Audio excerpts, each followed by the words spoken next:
Mesdemoiselles, Messieurs, bonjour. Nous nous retrouvons pour l'étude des régions du bras. Et ceci nous retiendra 2 heures. Nous verrons d'abord la région antérieure du bras et la région postérieure ensuite. On peut aussi parler de région brachiale, puisqu'en latin, brachium, c'est le bras.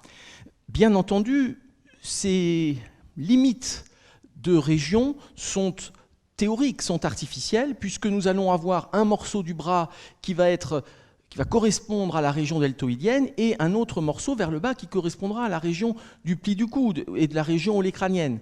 Donc il y a des limites. Officiellement, le bras, ce serait tout l'humérus. En pratique, eh bien, ce sera le bord inférieur du grand pectoral, comme on l'a déjà vu avec les vaisseaux. Et puis, environ, on compte 3 travers de doigts au-dessus du pli du coude. Nous allons commencer par un petit schéma qui mettra en place les régions superficielles de cette région antérieure du bras. Comme je vous ai dit, on peut aller de la profondeur à la superficie. Longtemps, j'ai fait ce système, profondeur-superficie, et je pense que le système de la superficie à la profondeur a l'intérêt d'une part de correspondre à la dissection et d'autre part de correspondre à ce que l'on voit sur le vivant en allant de plus en plus vers la profondeur et d'abord de maîtriser ce qui est en surface. Donc nous allons faire ce petit schéma, nous allons trouver ici la clavicule qui marque donc la limite entre le tronc et le cou, l'extrémité médiane qui est renflée, l'incisure sternale, ici la région de l'articulation acromioclaviculaire, et nous allons pouvoir placer ici les contours de cette région antérieure du bras, donc ce sera une vue antérieure du bras, et avec les contours ici, qui seront les contours cutanés de la région deltoïdienne, puis de la région bicipitale proprement dite, puis c'est le début de muscle de la loge latérale de l'avant-bras que nous reverrons, et en particulier le muscle brachioradial. Puis nous pourrons placer le bord médial du bras jusqu'à l'épicondyle médial et au bord médial de l'avant-bras. Ici, les contours donc, du tronc, et nous pourrons placer également comme repère les contours du cou, avec ici la nuque, c'est le muscle trapèze et le muscle sternocléido-mastoïdien. Nous sommes là sous le fascia et superficiel, et nous voyons donc l'ombre du muscle deltoïde. Ce sera donc le fascia deltoïdien qui recouvre toute la région du moignon de l'épaule. Puis nous allons trouver un sillon qui sera le sillon deltopectoral qui se termine par une fossette qu'on appelle la fossette subclaviculaire ou également fossette, c'est autrefois de Gerdy-Morenheim, Gerdy Gerdy-Morenheim, M-O-H-R-E-N-H-E-I-M. Voici ici ce fascia maintenant pectoral, le fascia du grand pectoral, qui se poursuivra avec le fascia présternal, et puis nous allons trouver les contours du bord inférieur du muscle grand pectoral, qui est bien sûr un relief tout à fait caractéristique. Chez la femme, cette région pectorale, bien sûr, correspondra à la glande mammaire avec un développement plus ou moins marqué. Voici ici donc le fascia superficiel, c'est le fascia qui englobe les muscles, ici le fascia du grand pectoral, et le fascia sous-cutané, fascia superficiel. Nous pouvons ici placer le repère du mamelon, donc ce serait plus particulièrement chez l'homme, chez la femme, ce serait donc la glande mammaire. Et nous allons trouver eh bien, le relief du muscle le plus superficiel de l'avant-bras, qui va être le relief du muscle biceps brachial. Puis vers le bas, nous verrons que ce muscle biceps vient se terminer par son tendon, ce qui va correspondre à un relief sous-cutané très caractéristique, que l'on voit facilement. Voici ici le relief donc du muscle biceps brachial. La largeur du bras, quant à elle, n'est pas liée au muscle biceps. Ce sera le muscle triceps avec son fascia qui sera ici sur le côté. Vers le dedans, muscle triceps, muscle coraco-brachial, comme nous le reverrons. Puis nous allons trouver, remontant très haut, des muscles de la loge latérale de l'avant-bras. C'est ici, en l'occurrence, le brachioradial. Nous reverrons bien sûr cette région du pli du coude. Et nous trouvons ici les muscles de la région médiale, en particulier ici les épicondyliens médiaux et le rond pronateur. Là aussi, bien sûr, nous reverrons cela, en particulier aussi avec la région qu'on appelle la région du pli du coude. Donc voici ici ces éléments superficiels. Et pour rappeler, eh bien, et nous ferons une synthèse à la fin des cours sur le membre supérieur, pour rappeler que nous aurons ici des branches, notamment cutanées, sensitives, qui sont importantes, qui viennent du nerf axillaire, et qui sont importantes à explorer, nous l'avions dit, lors des fractures du col chirurgical de l'humérus. Et puis, nous allons bien sûr trouver un certain nombre de branches ici cutanées pour les régions du bras et de l'avant-bras. Nous reviendrons sur ces nerfs par la suite. Donc, nous trouvons des nerfs sous-cutanés. Ce sont donc, par définition, des nerfs sensitifs. Puis, nous allons trouver des veines sous-cutanées, veines superficielles, qui n'ont pas d'équivalent au niveau artériel, comme au niveau du membre inférieur. Et nous avons déjà évoqué, dans le sillon deltopectoral, eh bien, la veine céphalique. Cette veine céphalique qui va naître au niveau du pli du coude, comme nous pourrons le redire, d'une veine radiale. Voici ici cette veine céphalique. Elle est plus ou moins grosse suivant les sujets. Elle peut même parfois manquer ou être extrêmement fine et difficile à trouver en dissection. Voici cette veine céphalique qui remonte donc jusqu'au niveau de la fossette subclaviculaire, au haut du sillon deltopectoral. Puis nous allons trouver une deuxième veine au niveau de l'avant-bras, au niveau du bras, qui est la veine basilique, qui naît au bord médial de l'avant-bras. Et cette veine basilique vient perforer le fascia pour se jeter dans les veines profondes au niveau de la mi-hauteur du bras. Voici ici la veine basilique, et donc qui vient perforer ici le fascia pour aller vers la profondeur, comme nous le redirons tout à l'heure avec les vaisseaux et les nerfs. Mais c'est ici déjà une mise en place importante. Il existe assez souvent, mais il y a une grande variabilité pour les vaisseaux, et en particulier pour les veines, une disposition qu'on appelle le M veineux du pli du coude, qui en fait est décrite comme classique, mais qui finalement est rare. On dit que c'est finalement que 10% des gens, mais elle est à la fois belle et facile à retenir. C'est pour ça que l'on décrit cette disposition. Nous y reviendrons, notamment avec le pli du coude, puis la synthèse sur ces vaisseaux superficiels. Donc ici, nous avons le fascia qui est perforé, la veine céphalique qui se jette dans la veine axillaire et la veine basilique qui se jette dans la veine brachiale. Vers le bas, ici, nous aurions bien sûr la cage thoracique. Nous avons ici les digitations du muscle dentelé antérieur qui viennent s'intriquer avec les digitations du muscle oblique externe, puis c'est la gaine du muscle droit de l'abdomen, mais c'est à la jonction de ce cours. Nous pouvons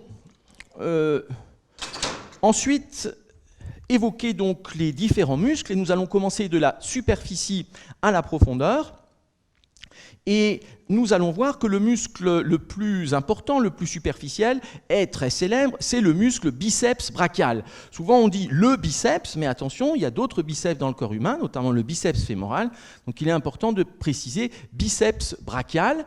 Et nous verrons qu'il y a 3 muscles, ce biceps brachial superficiel, et puis en profondeur, le muscle coraco-brachial et le muscle brachial, qui sont des muscles, ces 3 muscles innervés par le nerf musculo-cutané, comme nous le redirons.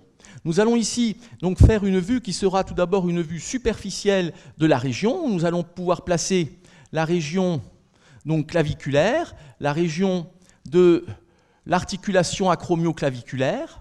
Ici, donc le bord latéral, le bord le plus latéral, je vous rappelle, c'est bien l'acromion et non pas l'extrémité latérale de la clavicule. Puis, nous allons pouvoir placer les contours de la région latérale du bras avec la région deltoïdienne. Puis, ce sera la région bicipitale. Et enfin, ce sera la région du pli du coude avec ici les muscles de la loge latérale et en particulier le brachioradial. Donc, voici ici ces contours, la région deltoïdienne, puis la région bicipitale et ici la région de la loge latérale de l'avant-bras. Nous pouvons placer le bord médial de l'avant-bras, région bicipitale, jusqu'à un relief que l'on sent sous la peau, qui est l'épicondyle médial de l'humérus, que l'on sent bien. Puis nous pourrons placer ici les contours de la paroi du tronc, former ici ce contour par le muscle grand pectoral et le muscle grand dorsal. Puis vers le haut, nous aurons ici les contours donc de la nuque. Nous pouvons placer les contours ici du muscle deltoïde que nous allons placer dans un instant et du grand pectoral que nous connaissons déjà et que nous replacerons pour des raisons donc de contiguïté et de rapport. Voici ici globalement ces éléments, l'extrémité médiale de la clavicule qui est renflée et ici l'incisure sternale. Voici le bord latéral du cou. Dans sa partie basse, c'est le muscle trapèze, comme nous l'avons vu. Au-dessus, c'est le muscle sternocléidomastoïdien. On peut en représenter ici les ombres, muscle trapèze, muscle sternocléidomastoïdien et son chef sternal, son chef claviculaire, donc, que nous avons pu voir par ailleurs. Nous allons donc replacer, puisqu'il y a une superposition des régions de l'épaule et du bras, nous allons replacer des éléments donc, que nous connaissons déjà et qui viennent cacher l'origine du muscle biceps brachial que nous sommes en train d'étudier. Nous allons replacer ici le muscle deltoïde avec son chef claviculaire qui est triangulaire, qui s'insère sur la partie latérale de la clavicule et qui a un sommet vers la terminaison. La terminaison se fait au bord latéral de l'humérus, au niveau de ce qu'on appelle l'empreinte deltoïdienne, ou classiquement aussi le V deltoïdien, comme nous l'avons vu. Ce chef antérieur, nous l'avons dit, lorsqu'il se contracte isolément, va provoquer une flexion du bras, flexion dans l'articulation scapulo-humérale. Puis nous avons sur le côté le chef acromial, et ce chef est un chef qui est multipéné. On peut représenter ici cet aspect multipéné par un aspect donc de plume d'oiseau juxtaposée. C'est une particularité de ce chef acromial. Ce n'est donc pas la même disposition que pour le chef antérieur, claviculaire, et pour le chef postérieur, qui est spinal ou scapulaire. Voici ici donc ce muscle deltoïde. Nous allons trouver ensuite vers le dedans le grand muscle superficiel de la région, qui est un muscle de la paroi thoracique, mais qui va également être moteur du bras, c'est le muscle grand pectoral. C'est ici le chef claviculaire, puis c'est le chef sternocostal supérieur, sternocostal inférieur, et l'ensemble de ce muscle qui vient ici avoir une forme qui est très large à son origine et qui vient se réduire progressivement latéralement pour former un tendon très peu haut, comme nous l'avons vu avec l'étude de ces muscles. Voici ici le chef claviculaire, le chef sternocostal supérieur et ces fibres qui viennent finalement converger depuis l'origine jusque vers la terminaison sur le sillon, sur la berge latérale du sillon intertuberculaire. Le chef claviculaire, vous le voyez, a des orientations de fibres obliques vers le bas et le dehors, comme nous l'avons dit, et donc présente une similitude d'orientation des fibres avec le chef claviculaire du deltoïde. C'est-à-dire que ce chef ici claviculaire du grand pectoral sera également un muscle fléchisseur du bras. Alors qu'ensuite, lorsque nous regardons ici les fibres du chef sternocostal supérieur, nous voyons que ces fibres sont de plus en plus transversales en allant vers le dehors, et donc, tout logiquement, ce sera ici un muscle adducteur quand ce chef se contracte, d'ailleurs même si le muscle se contracte dans son ensemble, mais si ce chef se contracte isolément, nous avons là de l'adduction, on va ramener le bras vers le dedans. Puis nous allons trouver le chef sternocostal inférieur, et nous avions dit qu'il existe un aspect spiralé des fibres qui fait que le bord inférieur du muscle est très épais, puisqu'il y a finalement une double épaisseur entre le chef sternocostal supérieur qui sera antérieur et la terminaison du chef sternocostal inférieur qui sera en un deuxième plan postérieur. Et ceci expliquait le tendon que nous avons vu, ce tendon qui forme une lame fibreuse en forme de U, classiquement ouvert vers le haut. Ce sont les deux plans du tendon qui correspondent à cet aspect spiralé des fibres. Chef sternocostal inférieur qui a une orientation globalement transversale vers le dehors. Les fibres les plus basses vont être ascendantes et spiralées, et on comprend bien que ce chef sera également un chef adducteur. Chef adducteur pour l'ensemble d'ailleurs du muscle grand pectoral, et ce muscle passant en avant de l'humérus va également provoquer de la rotation médiale du bras. Puisqu'on passe en avant, quand il se contracte, on fait de la rotation médiale. Donc globalement, muscle adducteur et muscle rotateur médial, mais également par le chef sternocostal supérieur haut et le chef claviculaire, nous avons de la flexion du bras. Voici donc pour ce muscle grand pectoral dont le tendon de terminaison, nous l'avions vu, disparaît sous le deltoïde. Donc la terminaison est cachée par le deltoïde. Et voici ce bord inférieur qui est très épais, très marqué. Il existe aussi de manière inconstante, et c'est un vestige évolutif, il existe un petit chef abdominal qui s'insère sur la gaine du muscle droit de l'abdomen. Je ne reviens pas sur plus d'éléments, nous avons vu cela avec la région pectorale.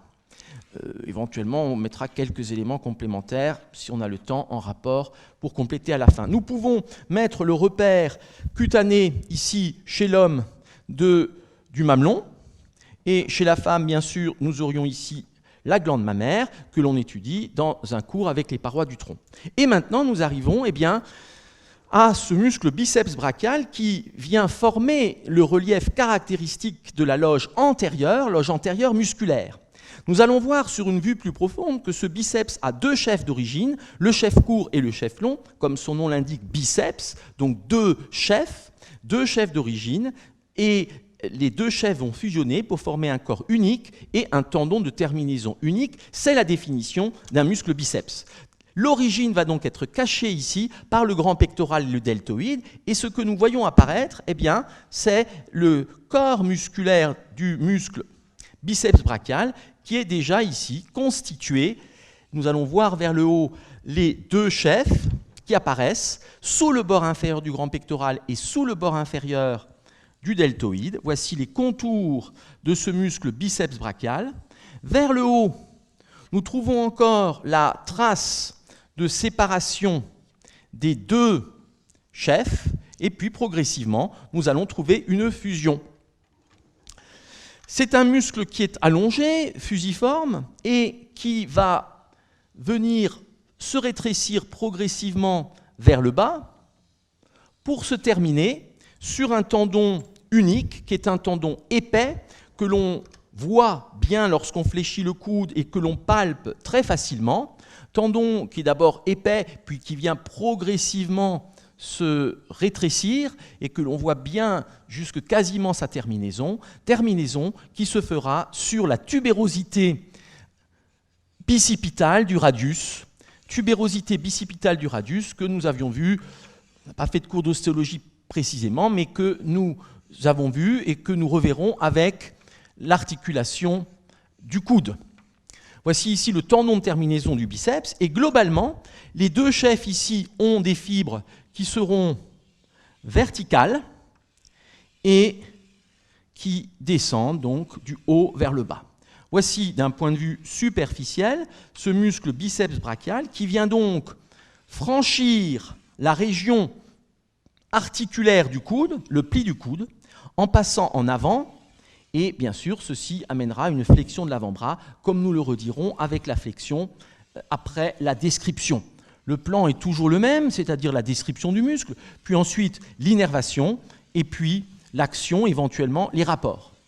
Bien entendu, ce muscle, comme tous les muscles, est recouvert d'un fascia, le fascia brachial et bicipital, et ce fascia est très important pour conduire la direction de la contraction musculaire, et bien entendu, un muscle ne peut pas fonctionner correctement sans son fascia. Lorsque l'on présente les muscles en dissection ou lors de présentations dans des bocaux, dans des musées d'anatomie, eh bien sûr, les fascias sont enlevés et l'on voit la direction des fibres. Voici donc ce muscle biceps sur cette vue superficielle, et nous allons maintenant pouvoir étudier la suite du biceps par une vue profonde de la loge antérieure du bras. Donc nous allons faire une vue à peu près similaire, on va essayer qu'elle soit à peu près similaire puisque c'est la même région.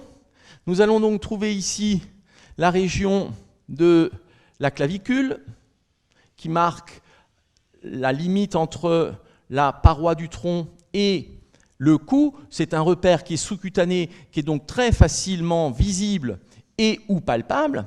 En général, très visible, même pas besoin de palper. Je vous rappelle que dans l'ordre, il y a d'abord l'inspection avant la palpation, on regarde avant de toucher, et ici, cette clavicule se voit. Comme elle est très superficielle, je vous rappelle aussi que nous avons dit que les fractures de la clavicule, qui sont fréquentes, peuvent mener à des fractures ouvertes assez facilement par mécanisme interne, puisque on est directement sous la peau. Voici ici les contours de ces régions. Région deltoïdienne, région bicipitale, région de la loge latérale de l'avant-bras, que nous pouvons placer ici, région deltoïdienne, région bicipitale, région latérale de l'avant-bras, puis nous allons pouvoir mettre les contours médiaux du bras, que voici, jusqu'à la région de l'épicondyle médial, puis le bord médial de l'avant-bras. Ici, la paroi latérale, le bord latéral du tronc, grand dorsal et grand pectoral. Et voici ici les contours de la région de la nuque, l'extrémité médiale de la clavicule, l'incisure sternale, et voici donc ces éléments de repère que nous connaissons. Pour cette vue profonde, nous allons ouvrir le muscle grand pectoral. Ouvrir le grand pectoral, donc voici ici le chef claviculaire, puis nous allons trouver le chef sternocostal supérieur, sternocostal inférieur. Voici ici le bord inférieur du muscle. Et nous aurons ici ouvert ce muscle pour dégager la région de la fosse axillaire et la région de l'extrémité proximale de l'humérus. Le muscle grand pectoral est plus épais vers le bas, comme nous l'avons dit. Voici ici le chef claviculaire, le chef sternocostal supérieur, le chef sternocostal inférieur. Je ne reviens pas ici sur l'orientation des fibres. Nous allons simplement remplir les éléments d'un point de vue surfacique. Voici ici donc ce muscle grand pectoral que nous avons ouvert, paroi antérieure et épaisse, comme nous l'avons vu, de la fosse axillaire. Voici ici le grand pectoral que nous avons ouvert et qui serait entouré, comme nous l'avions vu, par son fascia, le fascia pectoral. Puis nous aurons également, pour voir cette région, ouvert le muscle deltoïde, pour voir toujours cette extrémité proximale de l'humérus. Donc, muscle deltoïde que nous aurons ici ouvert, on va juste un peu épaissir le bord inférieur ici du muscle, grand pectoral. Et puis, nous pouvons présenter maintenant ce muscle deltoïde que nous aurons ouvert. Nous avons ici le chef claviculaire, nous avons ici le chef acromial, et nous aurons fait une fenêtre dans ce muscle qui vient s'insérer à peu près à mi-hauteur. Il s'insère plus bas que ce qu'on voit en superficie, puisque la terminaison part en profondeur, qui s'insère à mi-hauteur de l'humérus. Et voici ce muscle dans lequel nous aurons fait une fenêtre. muscle deltoïde que nous avons ouvert et dont nous voyons ici l'épaisseur sur la région de la coupe. Voici le muscle deltoïde qui est ouvert. Donc, ayant ouvert cela, nous allons tomber sur la région de l'extrémité proximale de l'épiphyse supérieure de l'humérus, qui va être surplombée par le processus coracoïde. Donc voici ici la région de la tête humérale, puis nous aurons latéralement le tubercule majeur, puis ce sera la diaphyse humérale qui va descendre verticalement jusqu'au niveau du coude, sachant que le coude va être marqué par l'épicondyle médial et que les muscles de la loge latérale remontent plus haut. Et vers le bas, nous aurons donc l'élargissement de la palette humérale, le capitulum, que nous verrons avec l'articulation du coude, l'épicondyle médial, que l'on sent bien sous la peau et qui est un repère important. Je n'appuie pas sur cet humérus qui va disparaître sous un certain nombre d'insertions musculaires. C'est simplement l'ombre ici que je mets, et le repère de l'articulation du coude, c'est ici l'épicondyle médial que l'on sent bien sous la peau. Autrefois, on l'appelait aussi épitroclé. C'est un terme qu'il faut éviter maintenant, mais qui était un terme classique. Donc ici, nous avons l'articulation, nous avons la tête humérale, puis en regard, nous allons avoir la cavité glénoïdale de la scapula, et au-dessus, ici, nous trouvons le processus coracoïde. Processus coracoïde qui vient surplomber la tête humérale et qui est sous la voûte coraco-acromiale. Nous allons pouvoir placer maintenant donc l'origine du muscle biceps qui va apparaître alors qu'elle était cachée ici par le deltoïde et le grand pectoral. Cette origine se fait donc par deux chefs. Nous allons avoir le chef long et nous allons avoir le chef court. Le chef long s'insère sur le tubercule supraglénoïdal. Nous ferons une vue agrandie dans un instant. Tubercule supraglénoïdal, donc au pôle supérieur de la cavité glénoïdale. Voici ici le bord latéral de l'humérus. Et nous voyons ce tendon, nous allons faire un agrandi, qui va venir d'abord être transversal vers le dehors, puis former un coude à angle droit pour descendre verticalement dans la région du sillon intertuberculaire. Donc voici ce tendon qui vient glisser sur la tête de l'humérus et vient ici descendre dans le sillon intertuberculaire. C'est ici le tendon du chef long. C'est donc un très long tendon, nous allons le redire et le revoir avec quelques petits schémas agrandis. Et ce tendon va donner naissance au corps du chef long, du biceps brachial, donc on est caché par le deltoïde et le grand pectoral. Voici la naissance du chef long, du biceps brachial que nous aurons coupé ici. Chef long du biceps brachial. Nous allons faire un agrandi de ce chef long parce qu'il y a des dispositions qui sont tout à fait intéressantes.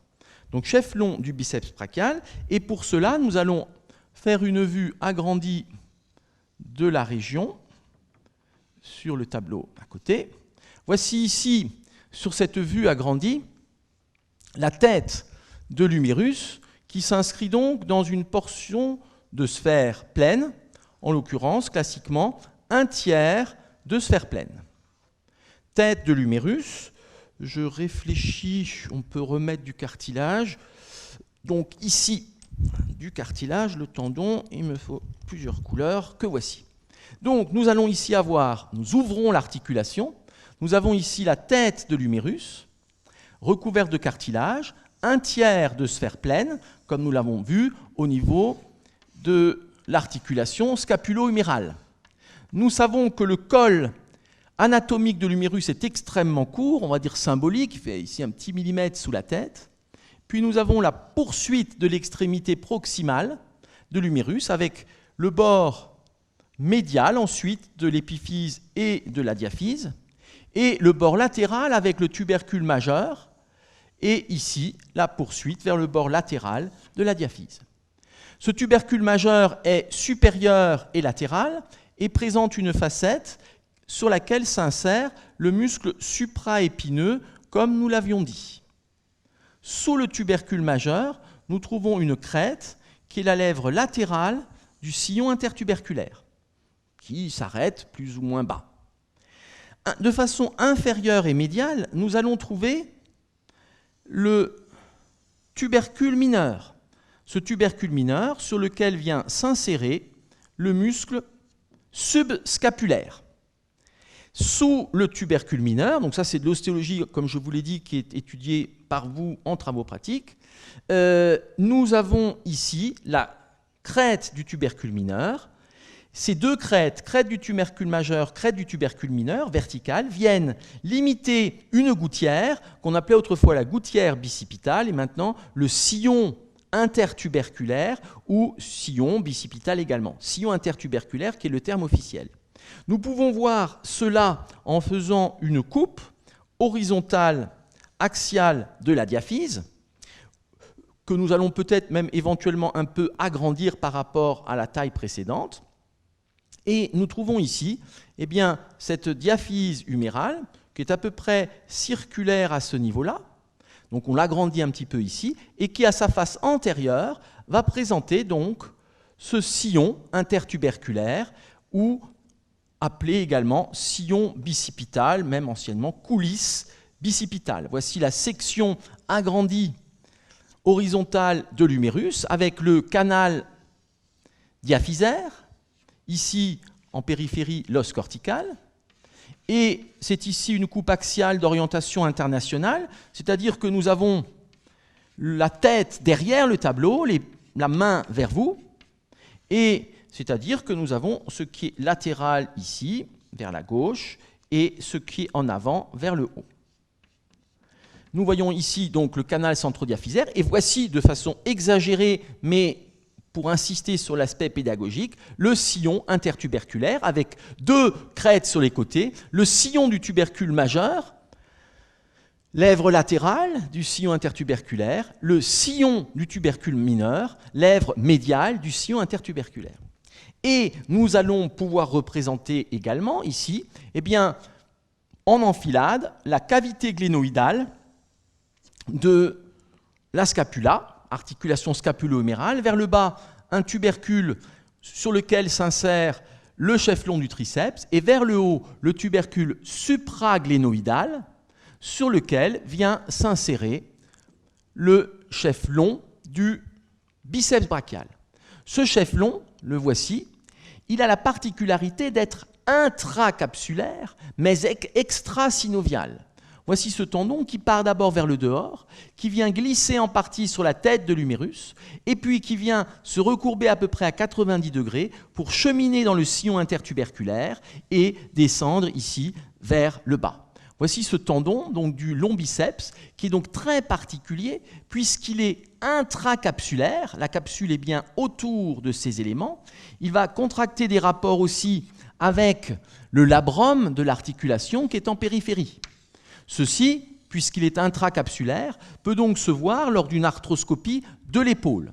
Voici ce tendon du long biceps qui descend dans le sillon intertuberculaire, qu'on appelle aussi le sillon bicipital, anciennement appelé aussi la coulisse bicipitale, tendon du chef-long du biceps, et donc à une hauteur variable, de près au quart supérieur du bras, eh bien, ce tendon très long vient donner naissance au corps, au chef long du muscle biceps brachial que nous pouvons représenter ici et que nous avons vu déjà par ailleurs. Voici ce chef long du biceps brachial.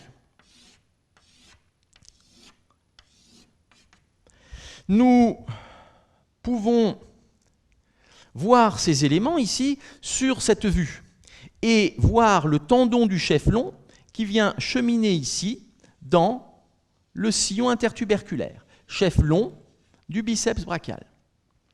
On va mettre ici chef long, tendon du chef long du biceps brachial, sur cette vue antérieure de rappel ostéologique.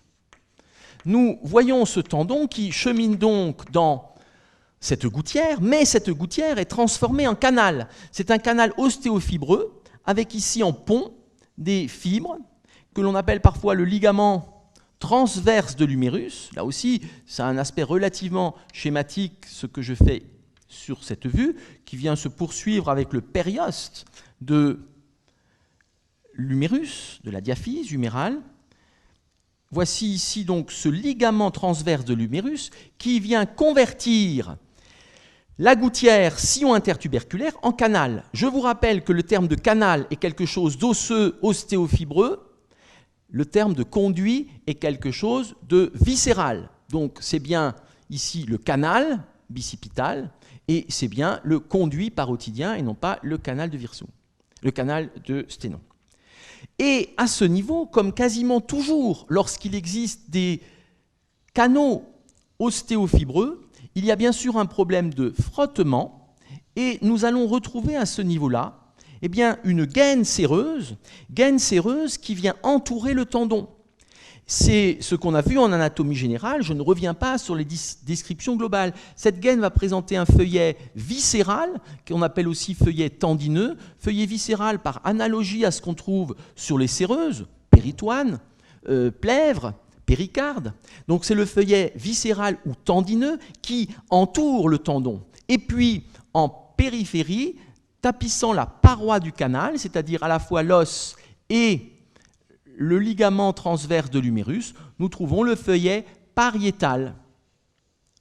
Et entre les deux, il y a donc un espace, et dans cet espace, il y a un petit peu de liquide synovial qui permet le glissement du tendon dans cette coulisse ostéofibreuse.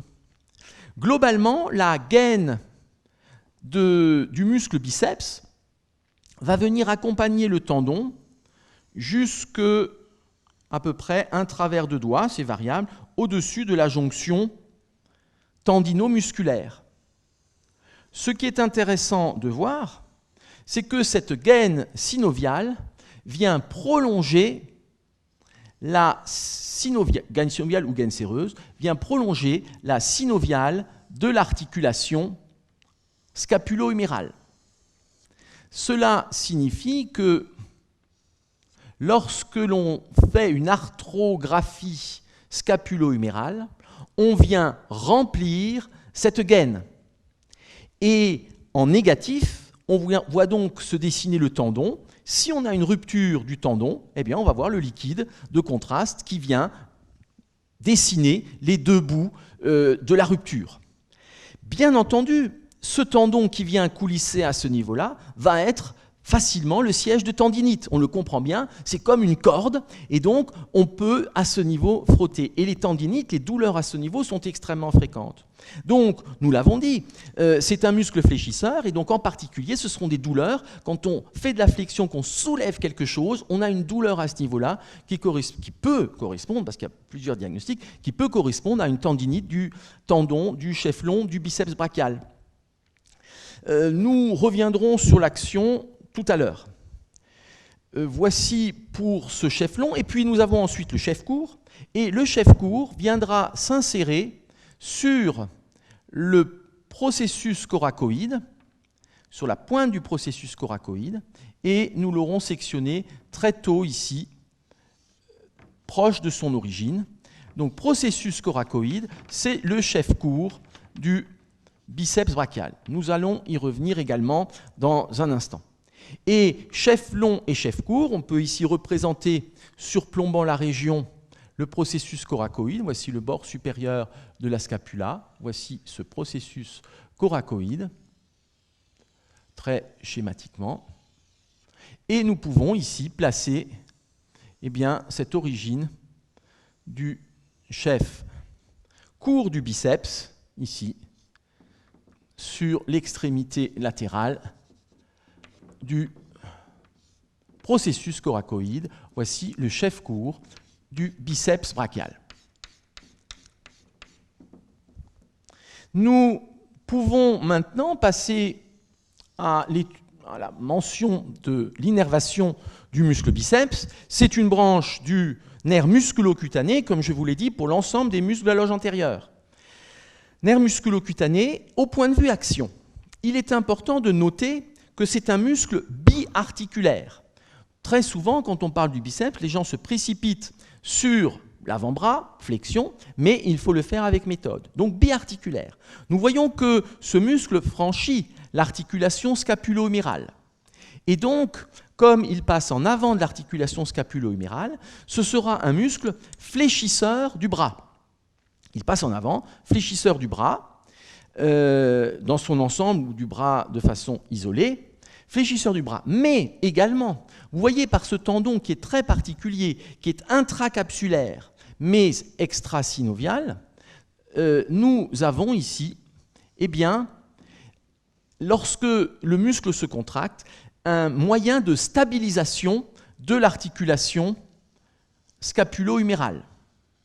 En effet, lorsqu'il se contracte, on va ici venir appuyer par ce tendon qui circule sur la tête, on va venir appuyer la tête contre la cavité glénoïdale, et ceci va notamment être utile si vous portez une charge lourde. Si vous portez une charge lourde, la tête humérale aurait tendance à descendre, mais le tonus du muscle biceps va maintenir ici l'articulation en place. Et bien entendu, si c'est douloureux, on est gêné pour porter des charges lourdes par la tension qu'il y a à ce niveau.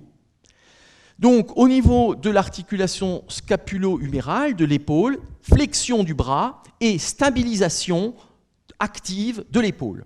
Puis, nous allons trouver la terminaison qui se fait donc sur le radius, sur la tubérosité bicipitale.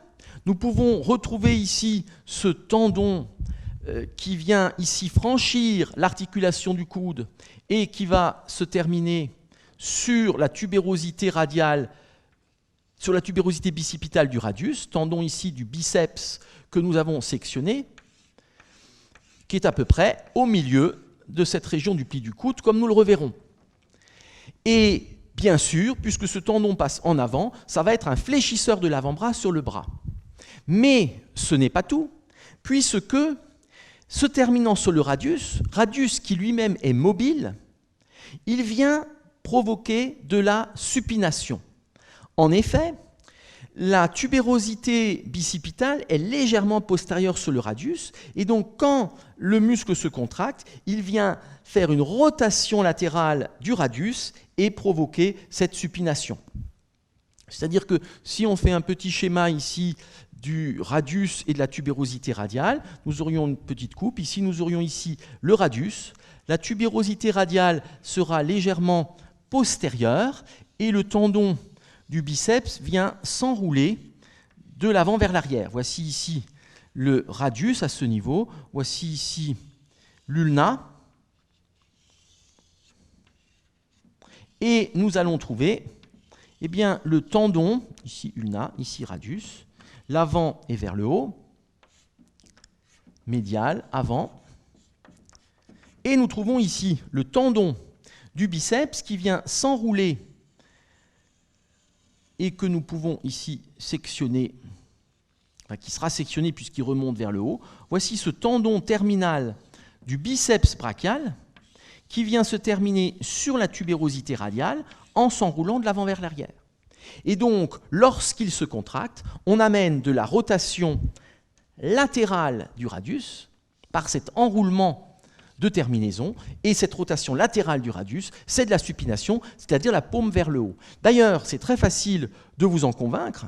Quand vous regardez un avant-bras, si vous faites une alternance pronation-supination, vous verrez qu'en pronation, vous avez un biceps qui est très long, qui n'est pas contracté, alors qu'en supination, vous avez un biceps qui est contracté. Rien que ce mouvement de vissage vous permet de travailler le biceps. Et d'ailleurs, c'est la meilleure façon de montrer un biceps, un beau biceps, c'est surtout pas de se mettre en pronation, il faut à la fois être en flexion, mais en supination, et c'est là où vous allez avoir l'élément qui va saillir au mieux d'un point de vue corps musculaire.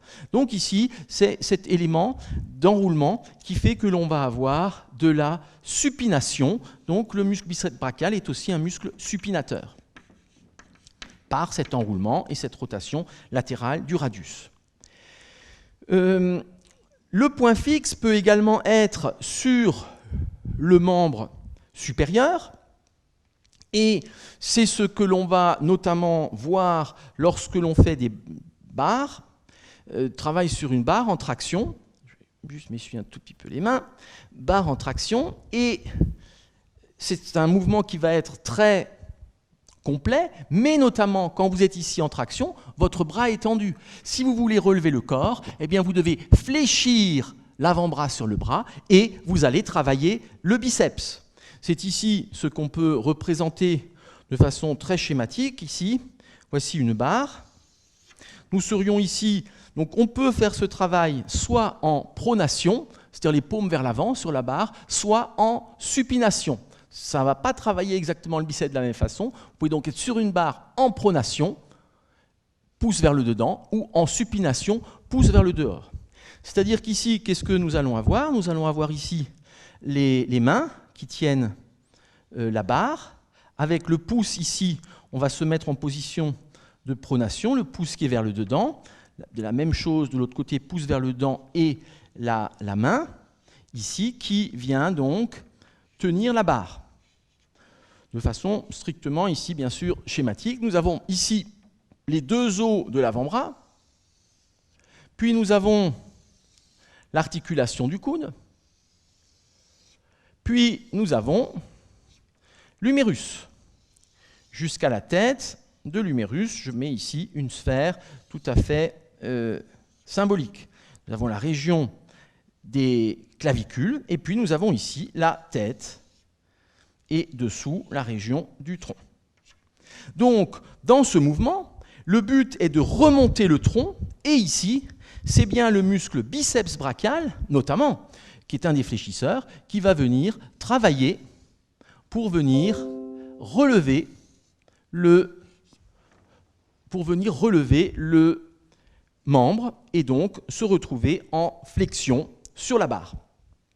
Ici, donc, position de flexion, où nous aurions le tronc qui va être remonté sur la barre, ici, et on peut encore remonter même plus haut.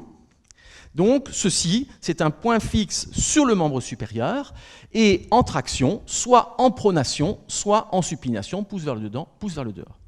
Nous pouvons ensuite voir les muscles, les deux muscles profonds sur lesquels nous insisterons un tout petit peu moins, puisque on ne les voit pas facilement en surface et qu'ils sont plus simples.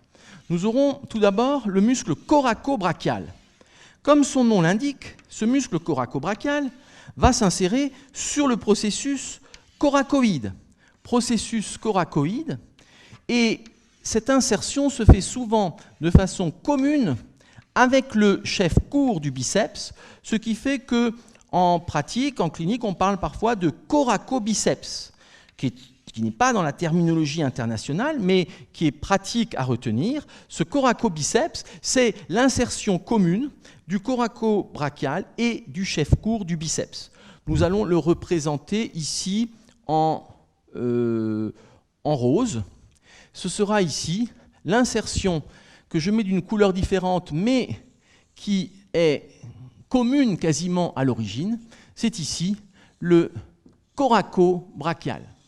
Coraco-brachial dont les fibres sont verticales vers le bas, légèrement obliques vers le dehors, et qui est au bord médial de l'humérus. Voici ici le muscle coraco-brachial, son insertion en dedans du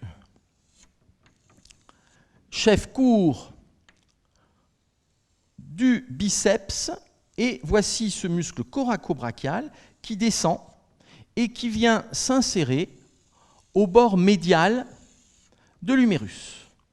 Muscle coraco-brachial, c'est donc un muscle qui est relativement court, qui est relativement aplati également, et qui descend jusqu'au milieu environ de la diaphyse humérale. Muscle coraco-brachial. Il va également être innervé par le musculo-cutané, comme les trois muscles de la loge antérieure, et il est monoarticulaire, et donc comme action, il passe légèrement en avant, comme le biceps, de l'articulation scapulo-humérale, et donc nous avons de la flexion du bras. Ce n'est pas une flexion très efficace. Et également, comme il se termine au bord médial, nous aurons de l'adduction. Particularité de ce muscle, et nous le redirons dans un instant avec l'étude des nerfs, eh bien, il est perforé par le nerf musculo-cutané. Puis, troisième et dernier muscle de la loge antérieure, c'est le muscle brachial, qui est un muscle profond, qui est sous le biceps, et ce muscle brachial vient s'insérer sur la face antérieure de la diaphyse humérale. C'est un muscle qui va être large, aplati, enroulé autour de la diaphyse humérale, et qui va venir s'élargir progressivement à la moitié inférieure du bras, et vient se terminer sur un tendon qui s'insère sur le processus coronoïde de l'ulna. Voici ici ce muscle brachial avec des fibres globalement verticales, légèrement obliques vers le dedans, muscle brachial qui est très large, qui est plus large que le biceps, et notamment vers le bas, bien sûr, qui vient déborder le tendon du biceps, puisqu'à ce niveau, le muscle biceps brachial se rétrécit. Voici le muscle brachial qui matelasse, en quelque sorte, la moitié inférieure de la diaphyse humérale.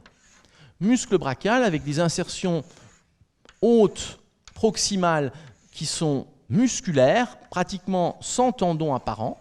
Puis vers le bas, on se termine sur une lame tendineuse. Je vais prendre un verre plus foncé. Une lame tendineuse qui se termine sur le processus coronoïde de l'ulna. Et voici ici la terminaison du muscle brachial. Autrefois, on disait muscle brachial antérieur, mais il n'y a pas de brachial postérieur, donc muscle brachial tout court, ici, que nous voyons se terminer sur l'ulna. Voici ce muscle brachial. Innervation, ce sera le nerf musculo-cutané, comme l'ensemble de la loge antérieure. Action, c'est un muscle monoarticulaire. Il ne franchit que l'articulation du coude en avant, et ce sera donc de la flexion de l'avant-bras. Comme il se termine sur l'ulna, et ce n'est pas l'ulna qui fait de la rotation dans la pronation-supination, eh bien, nous allons avoir uniquement de la flexion. Il n'y a pas d'action en pronation-supination, contrairement au biceps brachial.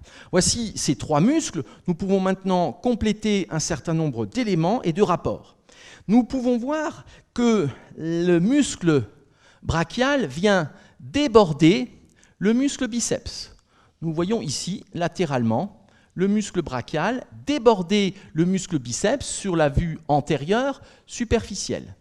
Voici ici le muscle brachial qui déborde, et nous trouverons le tendon, la jonction ici musculo-tendineuse, qui va être cachée ensuite par des muscles de l'avant-bras, et nous redétaillerons cela avec l'articulation du coude et avec la région du pli du coude. Voici ici donc ce muscle brachial qui forme le plan profond de cette moitié inférieure du bras et qui déborde le biceps. Vers le haut ici, surtout quand on regarde par le dedans, on peut voir ici le relief du muscle coraco-brachial, surtout sur une vue médiale.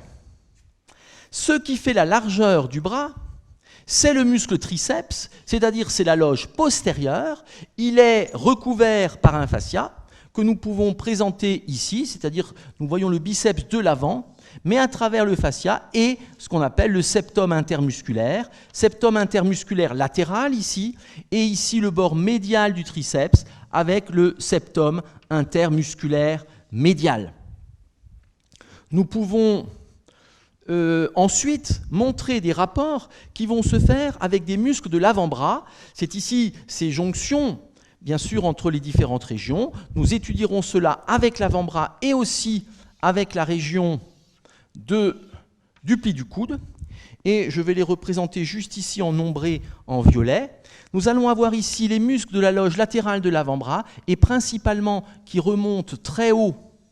c'est le muscle brachioradial, qui est le plus superficiel et le plus puissant. Muscle brachioradial, ici. Puis, vers le dedans, nous aurons les muscles qu'on appelle épicondyliens médiaux, anciennement épitrocléens, dont le rond pronateur, et qui viennent ici, vous voyez, former entre la loge latérale et la loge médiale de l'avant-bras, former un V ouvert vers le haut, dans lequel vient s'engager le muscle biceps brachial. Donc ceci se voit bien sous la peau, ce sont des reliefs, et nous reverrons tout cela avec la région du pli du coude de toute façon. Voici donc ces éléments de rapport musculaire. Nous pouvons placer ces éléments de rapport musculaire également sur cette région, donc terminaison ici du deltoïde sur le bord latéral de l'humérus, et puis à la partie basse, l'humérus va être caché ici par l'origine des muscles de la loge latérale, c'est le muscle brachioradial qui remonte très haut, quasiment sous la terminaison du deltoïde. Et voici ce muscle brachioradial. Et voici les reliefs des muscles médiaux, épicondyliens médiaux. Donc c'est la jonction avec l'avant-bras et nous reverrons bien sûr ces muscles et cette région du pli du coude. Donc voici ces éléments. Ce qui est bien sûr important, c'est ce que l'on voit sous la peau, ici ce tendon du muscle biceps brachial qui est facilement explorable. Ce tendon du biceps brachial a la particularité de présenter une expansion aponévrotique. Je vous rappelle qu'une aponévrose, c'est un tendon aplati sous forme de membrane, et nous trouvons ici l'expansion aponévrotique du biceps que l'on voit bien sous la peau, et dont on voit surtout le membre supérieur, et cette expansion est très superficielle et vient se terminer sur le fascia superficiel de l'avant-bras. Voici ici, très caractéristique, cette expansion aponévrotique du biceps qui est en superficie des muscles épicondyliens médiaux et qui vient sur le fascia superficiel de l'avant-bras. On en voit bien le bord supérieur. C'est une formation qui est un petit peu disséquée de façon artificielle puisque ça vient renforcer le fascia antébrachial. Donc ici, expansion aponévrotique du biceps. Nous pouvons placer encore sur cette vue le septum intermusculaire médial, c'est-à-dire que derrière nous sommes sur le triceps. Voici le septum intermusculaire latéral et ce que nous voyons derrière, c'est la loge postérieure et le muscle triceps que nous verrons dans le cours suivant sur la région postérieure du bras. Il nous reste maintenant à placer les éléments vasculonerveux de la région. Donc c'est la poursuite de ce que nous avons vu au niveau de la fosse axillaire, artère axillaire qui va devenir artère brachiale au bord inférieur du grand pectoral, veine axillaire qui provient des veines brachiales, et ces veines superficielles que nous avons vues, céphalique, basilique, et les branches du plexus brachial. Nous allons ici donc présenter quelques-uns des éléments. Nous allons voir tout d'abord le nerf. Nous allons faire peut-être le pédicule. Non, on va commencer par les artères. Nous avons ici l'artère axillaire qui arrive dans la région et qui va au bord inférieur du grand pectoral, changer de nom, c'est le même tuyau, pour devenir artère brachiale. Cette artère descend verticalement dans le bas, c'est le canal brachial qui est à la partie médiale du bras. Voici cette artère, ce tuyau, artère axillaire jusqu'au bord inférieur du grand pectoral, artère brachiale ensuite. Cette artère vient cheminer à la face antérieure du muscle brachial et nous avons ici donc cet élément. Vers le bas, l'artère va venir se terminer, l'artère brachiale, au niveau du pli du coude, nous le reverrons, en artère radiale et artère ulnaire. Voici cette artère axillaire, puis brachiale, limite le bord inférieur de l'humérus, que je représente ici. Je n'insisterai pas sur les différentes branches. Il existe notamment une artère brachiale profonde et des artères collatérale pour le coude. Voici ici cette artère brachiale qui abandonne eh bien, à l'arrière de l'humérus une artère brachiale profonde qui va dans la loge postérieure. Voici donc l'artère brachiale. Cette artère sera le plus souvent entourée de deux veines, comme c'est le cas en périphérie souvent pour les veines. Deux veines qui sont plexueuses, c'est-à-dire qui présentent un certain nombre d'anastomoses, et donc une disposition qui n'est pas constante ou fixe, mais en général deux veines, et nous allons trouver une gaine vasculaire pour cet ensemble artère et veine, avec donc, comme on l'a dit, un certain nombre d'anastomoses entre les deux veines qui donnent un aspect plus ou moins plexueux autour, donc en forme de plexus, autour de l'artère. Voici donc ce pédicule artériel et veineux qui est donc situé à la partie médiale du bras, et c'est ce qu'on appelle le canal brachial que nous allons voir sur une coupe dans un instant. Nous allons pouvoir trouver comme nerf, nous allons trouver la caractéristique du M du nerf médian, la fourche du nerf médian. Je vous rappelle que nous avions vu ici sur cette artère axillaire, qui deviendra ensuite artère brachiale, nous avons vu qu'il y avait la réunion de la racine latérale et de la racine médiale du nerf médian, et nous allons donc avoir ici cette disposition avec la racine latérale, la racine médiale, qui viennent donner le nerf médian. Nerf médian. Donc voici ici cette fourche caractéristique, il y a des variations, et nous trouvons le nerf médian qui va être d'abord latéral par rapport à l'artère et qui vient surcroiser l'artère progressivement pour se retrouver au niveau du pli du coude en dehors de l'artère. Voici ici ce nerf médian qui accompagne l'artère brachiale jusqu'au niveau du pli du coude en la surcroisant. Nerf médian, donc ici. Nerf médian caractéristique par son origine avec cette fourche. Nerf médian qui est d'abord en dehors de l'artère et au niveau du pli du coude, qui est en dedans de l'artère. Il vient surcroiser l'artère par l'avant. Et nous trouvons ici le nerf médian, nous le reverrons en agrandi avec la région du pli du coude.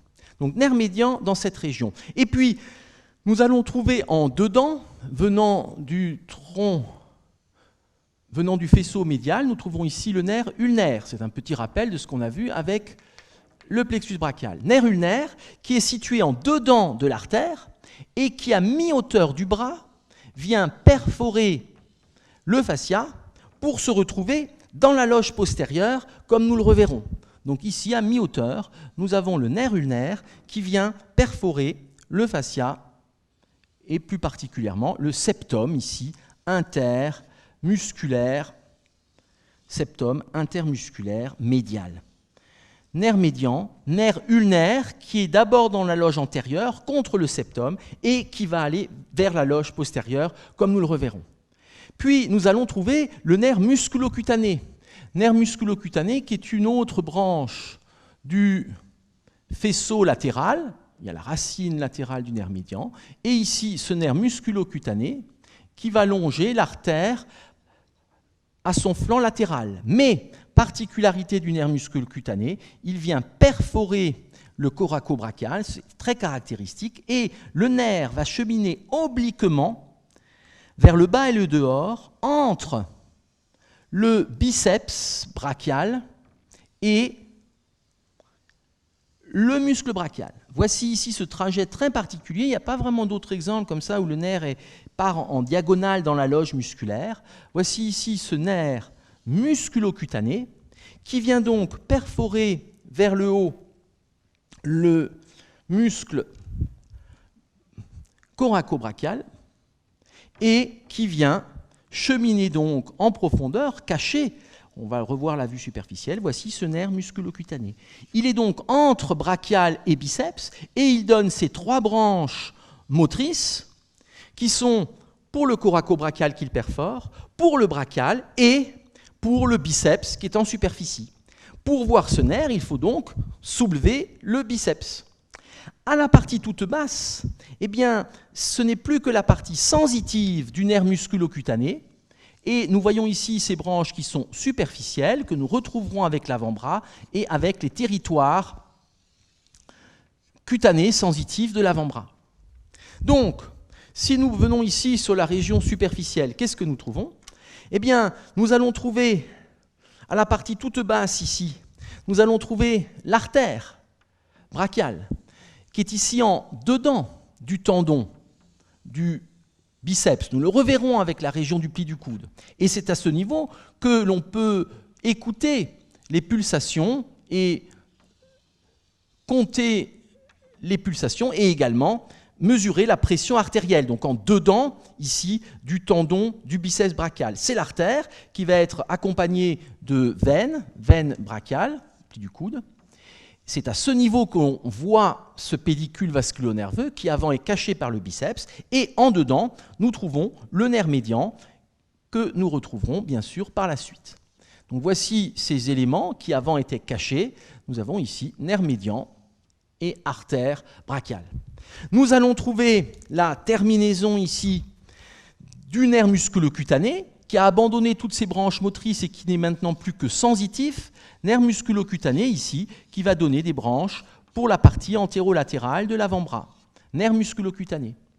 Et particularité que nous comprendrons mieux avec le pli du coude, dans le fond ici du sillon bicipital latéral, nous avons le nerf radial. Donc le radial, le musculo-cutané d'un point de vue sensitif, ici le nerf médian. Voilà à peu près pour ces éléments. Je vais peut-être juste mettre quelques rappels sur les muscles. Ici, grand pectoral. Ici, deltoïde. Ici, biceps brachial. Débordant le brachial. Ici, donc, grand pectoral. Ici, le coracobrachial. Ici, le muscle brachial. Ici, le tendon du biceps, son expansion aponévrotique qui est superficielle et que nous avons coupé à ce niveau. Je regarde si nous avons à peu près les éléments les plus complets. Nous pouvons faire un trait de section cutanée comme on le fait classiquement pour terminer les éléments. Donc nous n'aurions pas disséqué la région inférieure ici. Là également ce trait de section cutanée. Et nous avons donc ici les vaisseaux, les nerfs. Les lymphatiques, bien sûr, il y en a. Ce sont des vaisseaux. Il n'y a pas de nœud lymphatique majeur. Il y a parfois un petit nœud lymphatique qui est ici sus-condylien médial. Donc voici pour ces éléments de la loge antérieure du bras, qui somme toute est relativement simple.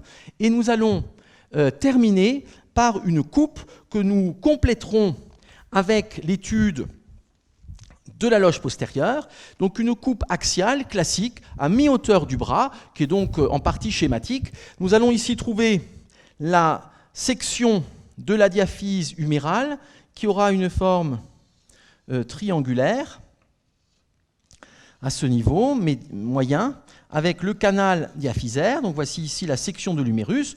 Sur une coupe, s'il y a un os, c'est le bras, s'il y a deux os, c'est l'avant-bras, idem pour le membre inférieur.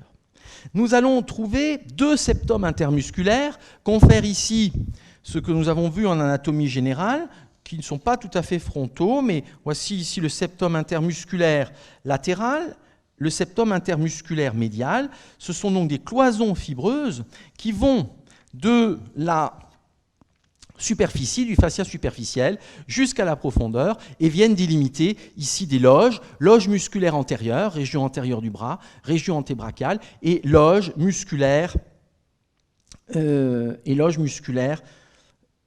postérieure. Voici ici maintenant les contours de la région antérieure du bras. La région postérieure est plus développée et plus large. C'est celle que l'on voit, le muscle triceps est plus marqué, et cette loge antérieure est entourée par le fascia brachial antérieur, fascia ici superficiel, qui entoure l'ensemble des muscles.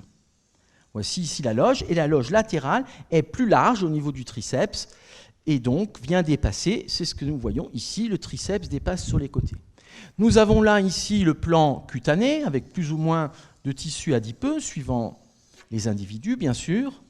Plan adipeux, c'est ici une coupe axiale avec une orientation internationale, c'est-à-dire que nous avons l'avant vers le haut, et nous avons ce qui est latéral à droite, donc c'est du côté droit, et nous pouvons voir qu'en profondeur, nous allons trouver le muscle brachial qui vient donc s'insérer, nous l'avons dit, en s'enroulant autour de la diaphyse humérale. Donc matelas musculaire profond qui vient déborder le biceps en dedans et en dehors. Voici ici le muscle brachial. Muscle brachial, ici, donc en section, qui est le plus profond et qui tapisse, qui matelasse la diaphyse humérale. Muscle brachial qui est large et qui dépasse médialement et latéralement le muscle biceps. Muscle brachial ici. Puis nous allons trouver en avant le muscle biceps brachial et suivant le niveau, il y aura deux chefs ou un chef. Ici, on va représenter comme s'il y avait encore deux chefs. Donc, il sera moins large que le brachial. Voici ici le chef latéral. Chef latéral. Je représente un sillon entre le chef latéral et le chef médial que voici.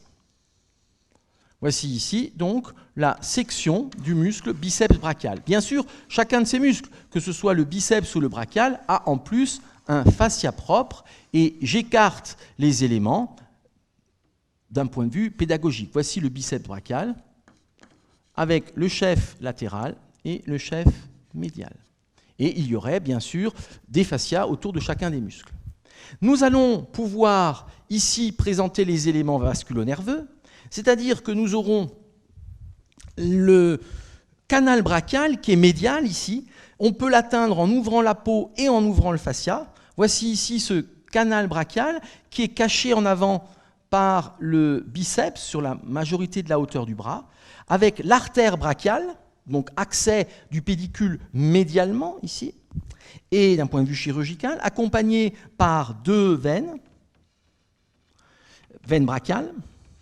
Puis nous allons trouver le nerf médian qui, suivant le niveau, sera en dehors, en dedans ou en avant. On va le mettre ici en avant, le nerf médian, qui est un nerf de taille importante, nerf médian. Nous allons trouver le nerf ulnaire qui sera, suivant le niveau, en avant ou en arrière de la cloison. On va le mettre à ce niveau juste en avant, le nerf ulnaire, mais il viendra traverser le septum, comme on l'a dit, pour passer dans la loge postérieure. Ici, le nerf médian, ici, le nerf ulnaire. Et le nerf musculocutané, nous le retrouvons ici, eh bien, entre le biceps brachial et le brachial. Voici ici le nerf musculocutané, muscle moteur de la région antérieure, de la loge antérieure du bras. Nous pouvons ensuite placer les veines superficielles. En dedans, jusqu'à mi-hauteur du bras, nous aurons la veine basilique, dont nous reparlerons, veine sous-cutanée, veine basilique. Et nous aurons plutôt vers le dehors, ici, nous aurons la veine céphalique, veine sous-cutanée. Et il y a bien sûr là un petit peu de tissu adipeux. Comme je vous l'ai dit, bien entendu, il n'y a jamais de vide.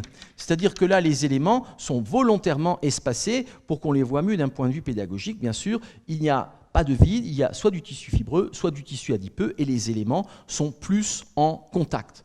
Voilà pour ces points. Nous pourrions éventuellement encore rajouter ici, parce que c'est important d'un point de vue clinique, les branches cutanées du nerf axillaire, donc sensibilité ici du moignon de l'épaule, et ici quelques branches qui viennent pour la partie latérale du bras, le nerf cutané médial de l'avant-bras. Nous les reverrons avec l'étude des nerfs superficiels du bras. Voici donc pour cette région antérieure, qui est somme toute facile, même s'il faut la construire méthodiquement, et nous verrons dans un cours suivant donc la loge postérieure du bras, et je vous remercie pour votre attention.